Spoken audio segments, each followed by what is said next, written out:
Mas vamos entrando. A Grazi já entrou. A Grazi hoje ela vai participar da nossa live. Ela vai trazer um caso clínico para nós conversarmos, tá? A Dani tá entrando, a Mina, a Elaine, sempre comigo, as meninas. A Grazi é aluna do meu curso de Fala e Linguagem Infantil, foi da segunda turma. E hoje ela vai participar aqui trazendo um caso para nós discutirmos, nos ajudarmos. E o tema da nossa live é raciocínio clínico em casos desafiadores. Tá certo? Oi, Priscila. E aí eu quero começar hoje já te fazendo uma pergunta. Vocês que estão aqui já entraram, tá? O que é um caso desafiador para você? Pensa aí. Resume em poucas palavras. O que é um caso desafiador para você? Quem encontrar essa resposta já coloca aqui no chat. Thaís, minha aluna também do curso de Fala e Linguagem da turma 1, né, Thaís? A Silvia Marra na minha live. Que honra, Silvia! Então pensem aí, pessoal, o que é um caso desafiador para você? Resume essa resposta e coloca aqui no chat para a gente conversar hoje. O que é um caso desafiador para você? Tá bom? Vou pedir para vocês compartilhar a live aqui, ó, enviar, tá? Para os colegas de vocês, para as colegas fonos, para irem chegando e todo mundo acompanhar desde o começo, porque como a gente vai falar de casos desafiadores, eu vou acabar revendo partes do conteúdo do workshop, tá? Então é bem legal a gente estar aqui. E o que é um caso desafiador para mim, às vezes não é para você, tá? Eu vou falar quais são os meus casos desafiadores, mas antes eu vou deixar a Gra falar de um caso que está sendo desafiante para ela, tá? Desafiador, e aí a gente vai conversar, beleza? Então vou chamar a Gra aqui. Gra, o que é um caso desafiador para você? Então, eu concordo com tudo que as meninas e os meninos estão colocando aí. E para mim, na minha prática, o desafio maior é quando você chega uma criança até você e você faz uma certa ideia, porque você vai reconhecendo aquilo que os pais trazem, aquilo que o teu olhar clínico já bate, mas que com o passar do tempo, você vê que é uma caixinha de surpresa. Que com o passar dos atendimentos, você vai percebendo que tem coisas além daquilo que você tinha uma certa suposição, né? Então, assim, o caso desafiador para mim é esse. E, claro, aquele que você se esforça e que você não vê uma evolução, aquele que você tem um monte de cartas na manga e você tira uma e tira outra e dali a pouco, meu Deus, e agora para onde que eu corro, né? Então tem esses casos que chegam até nós. E esse é o desafio, né, que eu vejo que a gente passa. E esses são os que nos ensinam, marcam a nossa história, né, como profissionais, seja de forma positiva ou são casos realmente que vão embora, vão para outros colegas, né? Nem sempre nós vamos ter sucesso em todos os casos, né? Mas a gente quer ter, faz parte de nós, mas nem sempre nós vamos ter sucesso. Bom, o que é um caso desafiador para mim, resume, tá, no que vocês falaram, que tem pouca evolução e muito esforço. Só que esse muito esforço vem do tentar controlar o comportamento da criança. Aquela criança que no comportamento eu preciso ficar tentando modelar para alcançar o que é de fala e de linguagem. Então a criança que não senta, a criança que não olha, ou a criança que conversa comigo fazendo outras coisas, a criança às vezes que não quer entrar, a criança que tem resistência à interação, né? Então, para mim, são as crianças que têm questões comportamentais a serem trabalhadas, corporais. Quando eu digo comportamental, é uma consequência da alteração, da imaturidade corporal dessa criança na sessão. E aí, dentro de todo um raciocínio clínico que precisa ser montado, e dentro do que eu falei no workshop, tudo se inicia no desenvolvimento neurobiológico. Então, nós vamos receber as crianças para trabalhar fala e linguagem.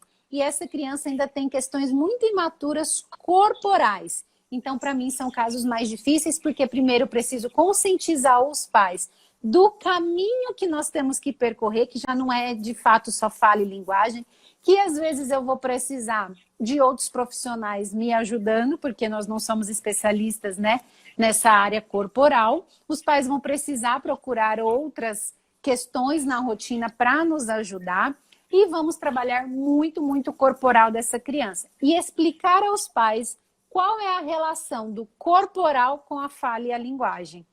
Então, para mim, são casos desafiadores, mas quando eu consigo, é muito, muito gratificante. Então, é isso que eu quero aí trazer para vocês, ensinar, né, Gra? Vamos falar do seu caso? Vamos. Então, conta aí pra gente um pouquinho. Então, eu acredito que o ano passado foi um ano extremamente atípico, como está sendo esse para todas nós, né? Todos nós.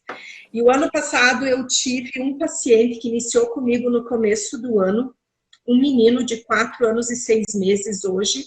Então, ano passado ele tinha 3 anos e pouquinho. E ele chegou com a mãe relatando para mim que ela estava um pouco preocupada porque a sua criança estava demorando um pouco para falar. Só que assim, gente, a criança é uma fala que você tem bastante dificuldade para entender. Isso que ela já teve uma evolução. Ela teve uma evolução grande nesse ano, mesmo a gente não tendo um contato direto, porque eu atendi essa criança pelo online, né? Até em função de toda a situação da pandemia.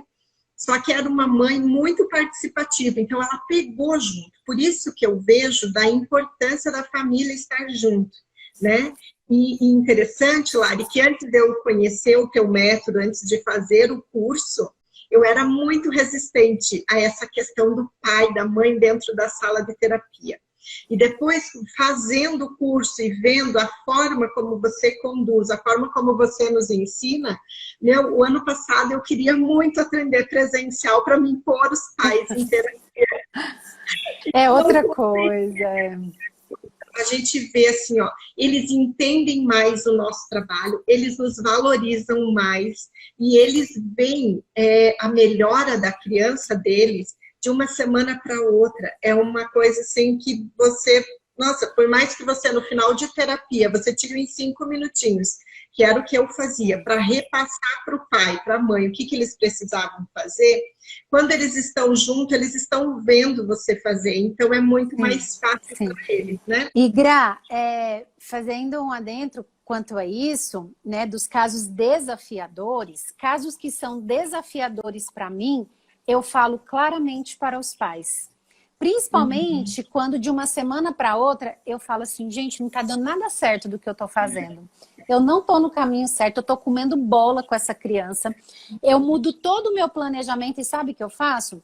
Sessão de feedback. Antes de começar com a criança, eu sento com a mãe e falo, o que você está vendo do meu trabalho? O que você está achando? O que a gente está fazendo juntas? Eu mostro para ela que eu também preciso de um norte. Sim. E aí, maioria das vezes, ela me dá um feedback que eu não estava esperando. E aquilo me dá um ânimo e mostra que eu estou no caminho certo. Então, sim, já fica aí a dica para as colegas. Até porque a gente tem o contato com a criança uma vez por semana. No meu caso, eu com essa criança. Esse ano a gente passou para duas vezes a sessão na semana. Então, a mãe e o pai ficam com a criança todos os dias, o tempo inteiro. Então, eles conseguem perceber essa evolução que, às vezes, a gente, no consultório, a gente fica muito limitado. É a questão do ambiente, né? Que você tanto fala. Né? Sim, a gente modifica primeiro o ambiente do que de fato ficar vendo no consultório a evolução. E essa mudança vai acontecendo no ambiente familiar.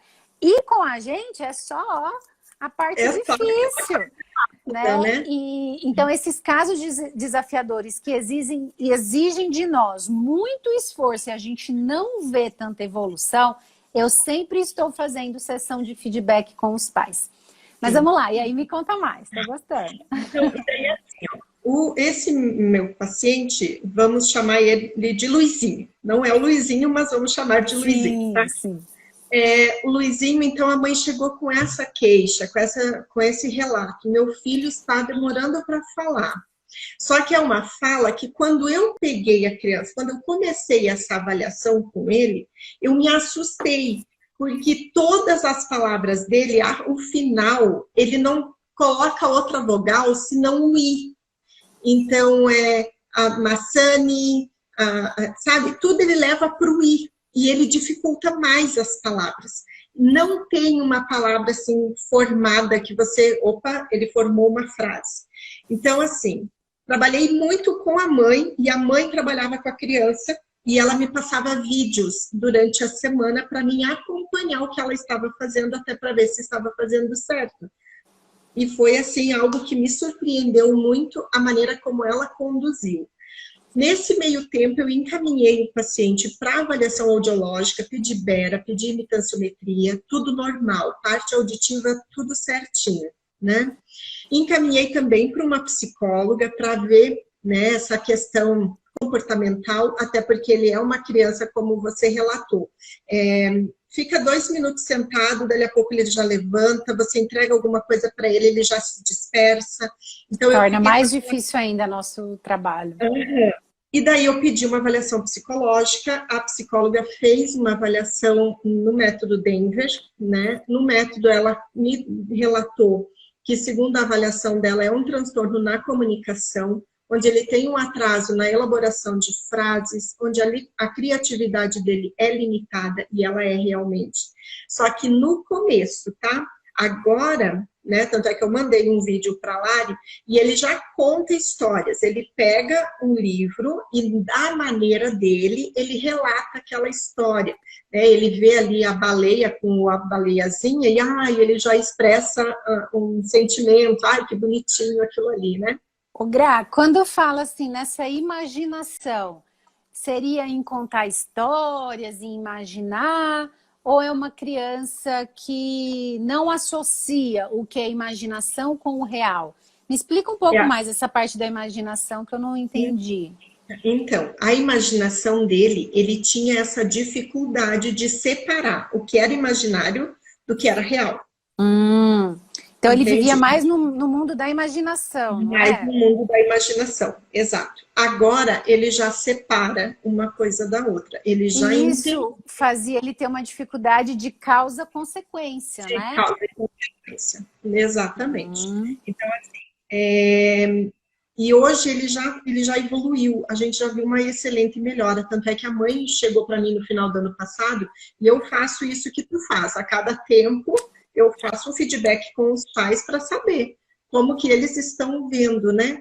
E essa mãe chegou um dia, né, em vídeo, e ela falou para mim chorando, ela disse, Grazi, eu não imaginei que fosse ser uma coisa assim rápida, a gente ainda tem muita dificuldade para entendê-lo, mas a gente já percebe que ele já tem iniciativa, ele tem vontade, né, de falar, de se expressar, coisa que antes ele não tinha. Era uma coisa assim, tipo uma ostra dentro de uma conchinha, entende? E daí também mandei para o neurologista, né? E o neurologista, neuropediatra, ele me deu um relato de que é um atraso global no desenvolvimento. Não tem espectro de autismo, apesar de que ele tem um irmão de 1 ano e 1 mês que foi diagnosticado como autista, tá? Então, assim, tirando isso, é uma criança que hoje ele está participativo. Esse ano a gente voltou para os atendimentos presenciais, só que eu só pude fazer 2, porque o meu município decretou lockdown. Então, estamos novamente atados, né? Então, eu espero semana que vem poder encontrar o meu paciente. Oi, Carol! Só acordando aqui, que faz tanto tempo que eu não vejo a Carol. Obrigada, Carol, por estar aqui na live. Então, outro desafio que a gente tem é que quando a gente recebe uma criança e a gente faz todo esse trabalho de ambiental, de desenvolvimento corporal, de fazer os encaminhamentos, a gente vai dando um norte para a família, essa criança dá um salto tão grande E depois a nossa outra dificuldade é porque parece que estabiliza. Não vai dar mais aquele salto que deu no começo. E aí parece que a gente não está mais fazendo um trabalho tão bem feito quanto foi no começo. Então são nesses casos que a gente tem que ficar atento para continuar engajando os pais e mostrando como que era no começo, para como está agora. Porque essa criança chegou com 3 anos e meio. 3 anos e meio. Dentro do que a Gra falou, na cabecinha da mãe era um atraso. Mas quando chegou para a Gra já foi percebendo que era muito mais que um atraso, um transtorno. Mesmo ainda não tendo um diagnóstico, é um transtorno. E aí entra nas questões que eu expliquei a vocês. O transtorno quer dizer que nós vamos precisar fazer mais coisas, porque esse tempo já não está mais do nosso lado, ele já está se tornando um inimigo, tá? Porque essa criança já está longe do que é esperado para a idade dela, mais do que 6 meses. Então, a Gra fez certinho. Primeiro, abraçou essa mãe, foi mostrando para essa mãe que tinham mais coisas a serem trabalhadas, foi fazendo um acolhimento no ambiente, não trabalhando ainda diretamente com a criança, tentando fazer essa fala se tornar compreensível, fez um ajuste no ambiente, foi trabalhando as dores dessa mãe, como que essa mãe poderia ajudar essa criança a fala a se tornar mais compreensível, foi mostrando para a mãe as outras demandas a serem trabalhadas e aí foi tornando mais funcional a fala dessa criança. Não ainda tão compreensível. Então, quando torna mais funcional essa comunicação, a criança começa a evoluir na linguagem, tá? Sim. E aí chama atenção. Pode falar, Gra. E uma coisa que eu deixei muito clara para a mãe, que eu vejo que às vezes é bem como você fala, eles chegam para a gente não que aquela pessoa se importando com o que é que o meu filho tem. Eles querem uma solução para o que o filho tem, né? E eu vi muito isso nesse paciente. Então, assim, eu fui muito franca com ela. Eu disse assim, olha, é um paciente que da mesma forma como pode dar um boom de um dia para a noite, pode ser que seja uma coisa mais arrastada. Então, assim, vamos trabalhar de acordo com a evolução dele. Não vamos colocar a carroça na frente dos bois. Não vamos exigir uma coisa que ainda não está preparado para a gente exigir. Porque, às vezes, eu vejo assim, aqui tem muitos pais que eles não entendem realmente essa diferença de linguagem e de fala. E é fundamental a gente explicar isso para eles, né? E eu disse para ela, numa das primeiras vezes que ela chegou, eu disse para ela, mãe, assim, ó, a gente vai trabalhar a questão de fala. Fica tranquila, porque a preocupação dela era que a criança não falava certo. E eu disse para ela, tem outras coisas que a gente precisa organizar primeiro, para depois a gente se preocupar se está falando certo, se a letra está certa. Né? E aí, nesses casos, é onde o raciocínio clínico pode ser errado se você pensar em sons, em fonemas. Que essa criança precisa adquirir fonemas para a fala se tornar mais compreensível. Não. E eu achei interessante porque ela entendeu, sabe? Ela abraçou a causa. Então, eu disse assim para ela, eu disse assim, olha, o seu filho, ele precisa reconhecer quem são vocês dentro de casa. Então, vamos trabalhar algumas noções deste reconhecimento. Então, vamos colocar num mural de fotos, né? Foto da mamãe, foto do papai, foto do irmão. E vamos, de repente, tentar explorar isso nele. Depois a gente se preocupa com o nome da mãe, mas primeiro vamos fazer ele entender quem é a mãe. Não é o apontar, é você tentar extrair com coisas do seu cotidiano. E uma coisa que eu tenho feito e que antes eu fazia muito, era essa questão de fazer com que a mãe brinque com a criança. E que você falou tão bem no workshop que me tirou um peso, porque eu pensava assim, meu Deus, será que eu estou fazendo certo? Entendeu? Fazer brincar na rotina, né, Gra? E não exatamente ter um tempo para parar para brincar. Exato, porque às vezes a gente quer incutir isso e a criança, ela é muito esperta.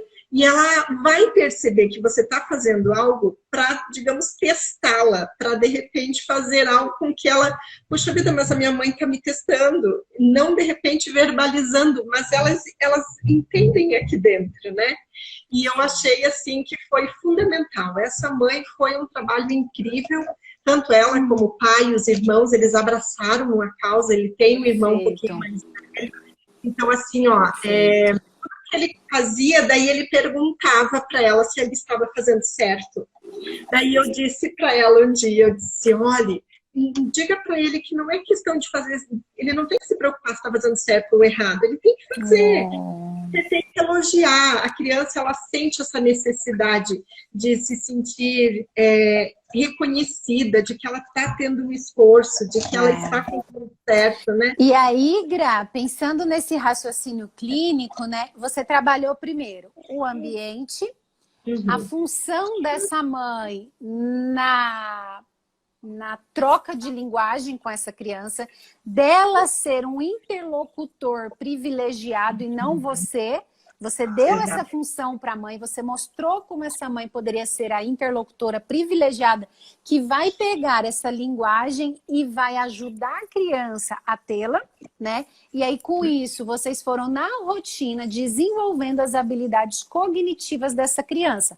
Como? Modificando o meio, o corpo dela no meio, trabalhando o reconhecimento visual para que acontecesse a associação, né? E aí foi trabalhando essa linguagem. Na questão do cérebro, quando fala assim, a criança, ela ainda não associa o que é real, o que é imaginação com o real. Por quê? Porque o hemisfério direito dessa criança, ele estava potencializado no desenvolvimento. Estava evoluindo, mas a linguagem não. Então, essa criança, ela não consegue associar o que é causa-consequência. E aí, o que não está concreto e na visão dela, ela se perde. E quando, na verdade, com 3 anos e meio, essa criança já tem que ter um pensamento complexo, que é fazer associações e resgate de informações que não estão mais presentes. Então, essa criança, quando ela tem que falar de algo que não está presente, que não está concreto, ela não consegue. Por isso que falha. Então, você começou a trabalhar esse pensamento mais complexo dele, né?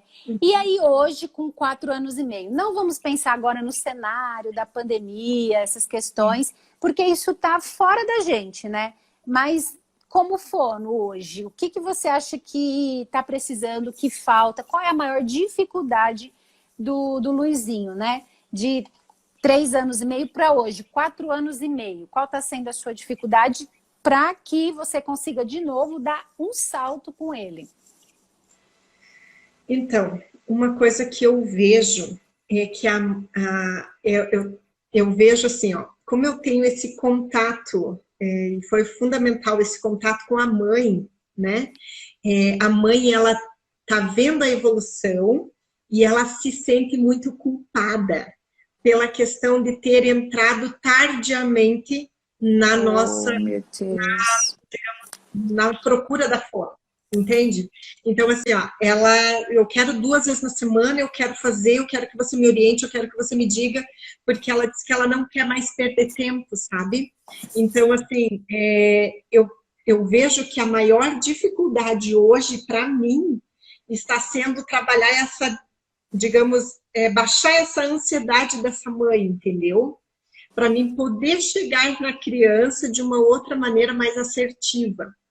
Então, assim, eu vejo que agora eu preciso trabalhar mais essa questão de imitação, porque eu vejo assim que às vezes ele tem uma certa resistência, ele tem uma certa dificuldade. Imitação oral, né, Gra? Porque a corporal tá ok. Não, a corporal, ok. A imitação oral, nessa questão agora de repente, estar ajudando ele não sei se é essa palavra, mas na regularização dos vocabulários, entendeu? Porque ele adquiriu, ele aumentou o vocabulário dele de uma maneira, assim, considerada positiva, só que agora eu vejo que estamos num momento de repente, estar trabalhando mais essa parte de vocabulário. De melhorar, então, você diz a forma, né? Porque o conteúdo ele adquiriu. Agora é a forma, a sequência de sons nesse vocabulário, ele perceber, me responde então, Gra, ele percebe que a fala dele é incompreensível? Percebe. Ele percebe? Percebe. Como que você vê que ele percebe? Porque ele fala alguma coisa para mim e eu olho para ele e tipo, eu acho que eu não entendi o que você falou. Daí, às vezes eu falo e às vezes eu só olho para ele. Daí Mas, ele então, me diz, ele entendeu? percebe porque ele faz uma leitura visual. Visual. Auditivamente, será que ele percebe? Eu acredito que sim, porque eu trabalhei com ela o ano passado, essa questão de discriminação auditiva. A questão de pegar o parte de dentro do rolo de papel, né, para a gente falar, para a gente conversar, e ela me disse que ele percebia quando ele falava errado. Desculpa. Tá. Beleza. Então, é a imitação mais oral que você está tendo dificuldade para melhorar a forma da fala, né? Para essa fala continuar sendo mais incompreensível. É compreensível e deixar de ser incompreensível, é isso? Exatamente. Uhum. Tá. Muscular, orofacial, não tem nada, né, Gra? Tá tudo ok. Mastiga direitinho, come de tudo. Mastiga, come de tudo, não tem seletividade, come com os pais na mesa normal. Mas corporalmente ele ainda continua agitado, desatento. E ele se dispersa fácil, bem fácil. Né? Então, assim, eu vejo que eu preciso trabalhar essa questão de atenção, essa questão de repente, não sei te explicar a palavra, mas essa questão, assim, dele entender que ele tem um momento para ele levantar da cadeira, um momento para ele troca mexer de turno, né? Ele entender que ele está dentro de um diálogo e que ele tem uma função nesse diálogo. Né? E tem horas que a gente está falando e ele muda totalmente o assunto. Então, ele ainda não tem essa percepção de ter autonomia numa troca, numa causa e consequência que ainda precisa ser trabalhado, né? Corporalmente, Gra, está sendo feito algum trabalho? Não entendi, cortou. Corporalmente, está sendo feito algum trabalho, ou com TO, ou com um educador físico, ou psicomotricidade? Não. Não? Mas assim, é por conta da pandemia. Também, e por questão financeira. Porque Entendi. Como a mãe descobriu a questão do outro filho menor, então assim, Entendi. Ele está em psicomotricidade, ele está em TO, ele está em um monte de coisa, então eles estão se concentrando nesse e tipo, o Luizinho, eles estão deixando só na fono a princípio.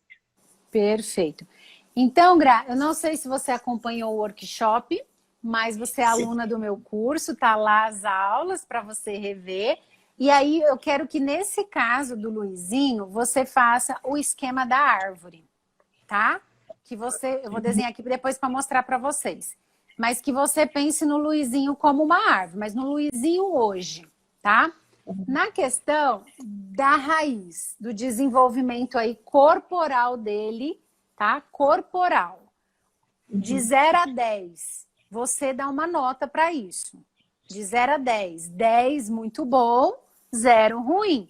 O quanto que esse corporal ainda não tá legal. E você vai pedir para a mãe também dar essa nota. Só que não é só no momento das atividades da fono, é no dia a dia, tá? Para se trocar, para colocar comida, para comer, para tomar banho, porque a gente já espera agora que ele tenha essa autonomia e independência. E aí, se não tiver, você vai ver onde estão algumas falhas que, com atividades corporais no dia a dia, você vai poder ajudar, né? Ajudar, não fazer o trabalho de um profissional, mas ajudar. De forma que essa comunicação dele, enquanto ele faz uma ação motora mais grossa, seja trabalhada, que vai ser o controle corporal, o controle inibitório e noção de tempo. Por quê? Porque enquanto ainda tiver lacunas aqui, nessa raiz corporal, vai ser muito difícil o processo atencional e de controle de fala, tá? Porque se eu tenho uma dificuldade ainda de controlar o meu corpo e de organizar o meu corpo, a minha fala vai ser uma consequência desse desajuste. Porque a fala é fino, sabe? Então, esse corporal ainda vai ser preciso pensar em estratégias diferentes que você ainda não pensou. Ou que vocês já fizeram e agora vão fazer diferente. Então, por exemplo, hoje no grupo do nosso curso, da quarta turma, que agora eu estou com um grupo exclusivo, eu expliquei lá que às vezes a mãe vai falar, não, a criança é super independente. Quando eu vi, já fez tudo, ele quer fazer tudo. Isso também não é legal. Por quê? Porque a criança que quer fazer tudo, que vai lá e faz correndo, ela não está trabalhando a organização dela e a noção de tempo. E de causa e consequência, de pensar na ação. Entendeu? Então, também, se hoje ele já tiver aos seus olhos e aos olhos da mãe, né, principalmente, como já fazendo tudo, é o momento de rever o tempo que ele faz, a sequência, ele começar a falar essas sequências de movimento, tá bom? Então, o corporal ainda precisa. E na sua terapia, você também deve pensar agora não fazer tão sentada. Mesmo que online, você pode ficar em pé e fazer estratégias que você associe movimentos da boca com o corpo. Por exemplo, vamos fazer o som do A?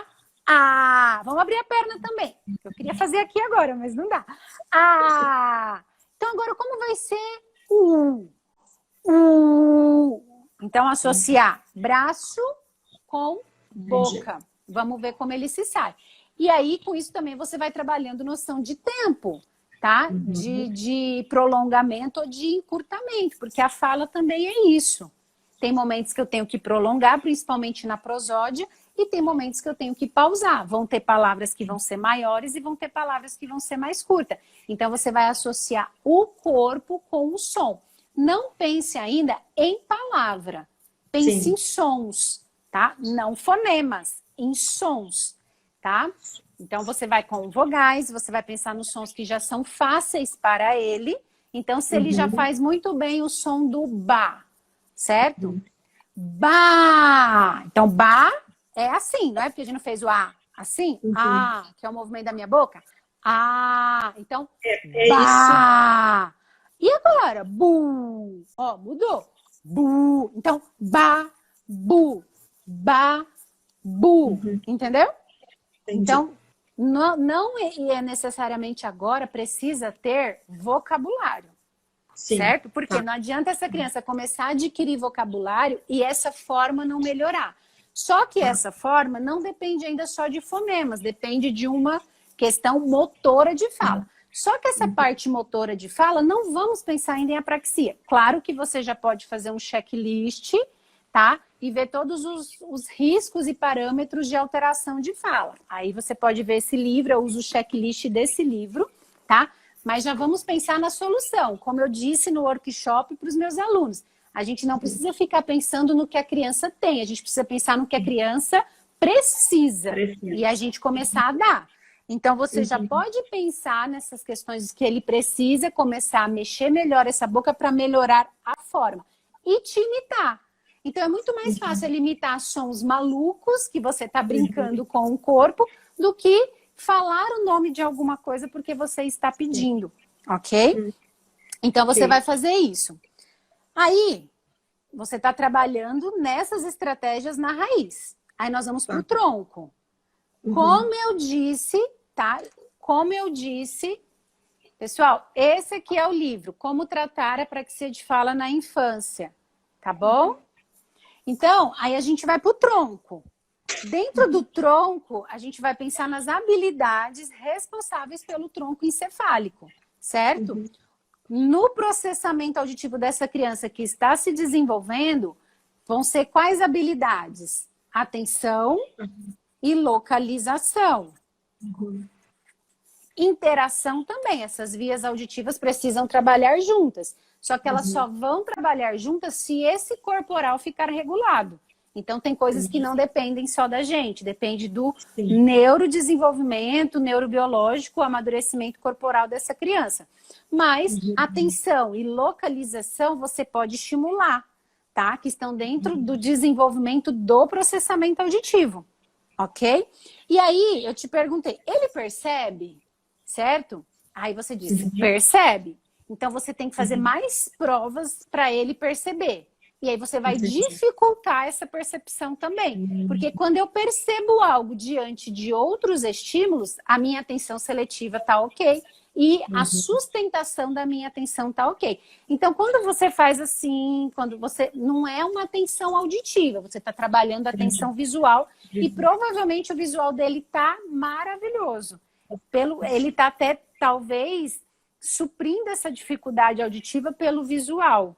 Não focado, mas quando ele quer entender alguma coisa, ele olha, e não o auditivo. Então, agora é o momento de potencializar esse auditivo e diminuir as pistas visuais, ok? Então, essa percepção auditiva é diante de outros estímulos. Você vai estar trabalhando figura funda, atenção seletiva, tá? E aí você vai começar por palavras, por sons que ele conhece, tá?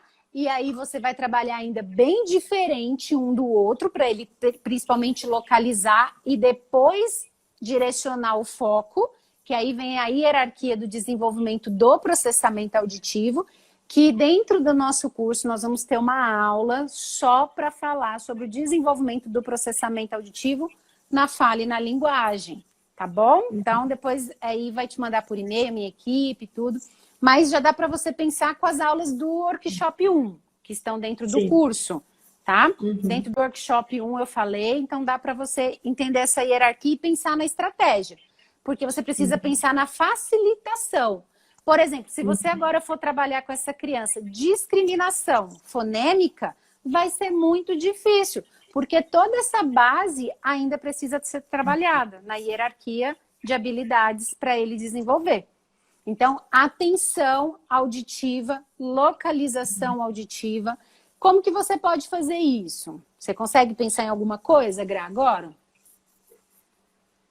De estratégia? Highlight. Ele fala maçane. Maçane. E é maçã. Maçã. Né? Tá. Então, você vai pegar caixinhas de som e você vai gravar maçane e maçã. E aí, para facilitar e tornar mais lúdico, você pode pegar 2 ursinhos. E aí, para esses ursinhos, você pode dar nome, já que você queira trabalhar alguma sequência motora de fala, de som. Então, tem o ursinho Bubu e a ursinha Babá. Você tem que me falar o que a Babá vai falar. E aí, você grava o Bubu falando maçane e a Babá falando maçã. E aí você aperta lá no celular ou no computador e coloca primeiro a Babá falando e depois o Bubu. Entendi. Entendeu? Tudo você tem que pensar. Será que até vai ser mais fácil eu colocar o certo ou o errado primeiro?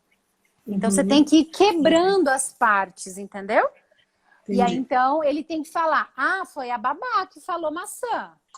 O Bubu falou certo? É maçã? E aí você coloca para ele ouvir, maçane. Sim. Certo? Então, aí você vai trabalhando esse reconhecimento. Mas você também pode fazer com as suas mãos. Ó, Luizinho, é maçã ou é maçane? Qual que é? Mostra aqui pra tia. É maçã ou é maçane? Só que aí você vai pensando em estratégias. Então, pega todas as palavras, faz aí um levantamento de palavras que você vai trabalhar, essa percepção auditiva, e você começa a trabalhar isso. Tá? Dentro do curso, nós vamos ter uma aula também só pensando em estratégias terapêuticas, tá bom? Com recursos. Então, ó, por exemplo, você só precisou aqui de 2 recursos. Ursinho e caixas de som. E, nesse caso, se antecipar para gravar. Certo. Tá bom? E aí, depois de trabalhar atenção, localização, ó, já tem muitas coisas para você trabalhar e você passar para a mãe isso. Sim. Certo? Passar para a mãe. Uma coisa que eu já fiz com algumas mãezinhas, tá? Que estão muito ansiosas, é fazer o diário da criança. Ela vai colocar todos os pontos positivos no dia, ela vai escrever mesmo, ela vai lembrar todo dia e ela vai escrever palavras positivas e o que a criança fez de positivo, tá? E vai trazer para mim esse caderno. Então, foi uma forma de eu ver, de eu condicionar a mãe a pensar no que a criança está fazendo de bom e não só no que está fazendo de ruim. Porque a tendência das mães é só pensar no que falta, na alteração. Então, durante o dia, eu direciono a mãe a ficar atenta no que a criança está fazendo de bom. E ela vai escrever no diário. Aí eu faço até um caderno bonito, com uma frase impactante para a mãe. E a mãe vai trazendo toda a sessão e a gente vai revendo o que a criança tem de bom e não o que a criança está errando. Tá, Gra? Então, depois de tudo isso é que a gente vai aí para a parte da fala, tá? E aí, dentro desse livro, Como Tratar a Apraxia de Fala, você vai ver que é necessário fazer algumas provas terapêuticas com a criança, de imitação, de prosódia, de nomeação espontânea. Você vai precisar ver se hoje o quadro de fala dessa criança ele está inconsistente ou se esses erros na fala eles são consistentes, igual ele fala sempre Massane, certo? Mas será que é porque ele não está adquirindo ou porque ele está com um arcabouço, vamos dizer assim, de sons restritos? Então, quais são os sons que essa criança tem hoje? Ma-sa-ni. Ele generaliza esses sons em outras palavras, porque a tendência é a criança fazer uma sequência muito mais difícil e às vezes numa mais fácil ela não consegue. Sim. Então você precisa depois começar a coletar a fala dessa criança auditivamente mesmo, para você ver os parâmetros de fala dele. Ainda não é questão fonológica, são parâmetros de fala. Aí com a ajuda desse livro você vai fazer o checklist para ver quais são os parâmetros que ele falha. Sim. É interessante porque assim, ó, agora você falando eu lembrei. Por exemplo, se ele for falar, o nome da mãe é Bruna. Ele não diz Bruna, ele diz Bruni. Daí, esses dias eu disse para ele, né? É Bruna ou é Bruni? Daí ele me olhou, Bruna. E daí eu tenho feito com ele que ele prolongue essa vogal, entende? Porque como ele tem essa dificuldade de, digamos, colocar a vogal no local certo e trocar a maioria das vogais pelo I, eu falei para a mãe, vamos prolongar essa vogal para ele escutar essa vogal, né? Então, isso pode ser uma questão tanto sonora, que ele ainda não memorizou as sequências sonoras que nós temos aí no nosso vocabulário, mas também pode ser uma dificuldade de sequencializar a boca, porque, ó, Bruni é muito mais fácil, ni, do que na. Eu tenho que abrir a boca. Então você pode, então é Bruna, então vamos fazer com o corpo? Bruna, Bruna, Bruna, Bruna. E Bruno? Sabia que existem pessoas que chamam Bruno? Vamos pegar o Bruno. Ó, esse aqui, aí você já pega um ursinho. Esse aqui vai ser o Bruno. Então, ó, aí você aponta pra mamãe. Bruna, Bruno. Mas aí você vai ver o momento de você fazer isso também, que já é uma fase mais difícil. Então, primeiro é bastante brincar o Bruná, só que pensar em outras palavras que terminam com na ou com a. Água, bolacha, né? Tem que pensar nessas palavras facilitadoras. E pensar na pista facilitadora dessa criança também. Tá? Se é mais auditivo, se é toque. Se ele é uma criança fácil de trabalhar, você já pode, ó, Bruna, tá? Dar as pistas aí tátil, ou então utilizar figura, se ele é bastante visual, você pode usar os métodos que a gente tem. E treinar a mãe. Ok. Certo, Gra? Me conta depois se eu puder ajudar. Com certeza, Lari. Obrigada, tá? Muito tá bom estar Você tem meu WhatsApp, vai mandando se deu certo. E a gente pode ir juntas e pensando em algo para ajudar essa mãezinha a trabalhar essa ansiedade, essa questão da culpa, tá? Mas faz essa questão do diário. Presenteia ela e pede para ela fazer esse exercício de focar nos pontos positivos. E foi tão legal, essa paciente minha do diário, a mãe preencheu tanto que depois a gente lendo ela se emocionava. Então é bem legal, porque esquece, tá? A gente também tem que fazer esse trabalho. Gra, eu amei. Espero mesmo ter te ajudado. Só eu que falei, peço desculpas. Pessoal, Muito bom. muito obrigada, tá, pela presença. Vou falar um pouquinho do curso, tá? Já falei aqui durante a aula, as inscrições ainda estão abertas. E, por exemplo, a Gra, que foi da turma 2, você ainda está com acesso, né, Gra? Estou. Então, a E Gra vai aproveitando ter...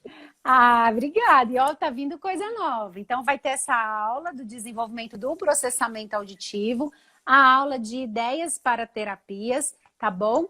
E todo o bônus que eu vou fazer com a turma fica gravado.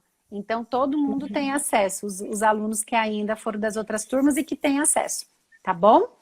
Então, gente, um beijo. Obrigada a todos que estão presentes aí. E a gente marca outro dia aí para discutir os casos. Gra, parabéns, tá? Geralmente eu convido as fones, elas ficam com vergonha de vir aqui. Eu falo, gente, fono tem que ser sem vergonha, né? A gente trabalha com fala, com comunicação. Fono tem que ser sem vergonha. Parabéns, tá, Gra? E muito obrigada pela confiança.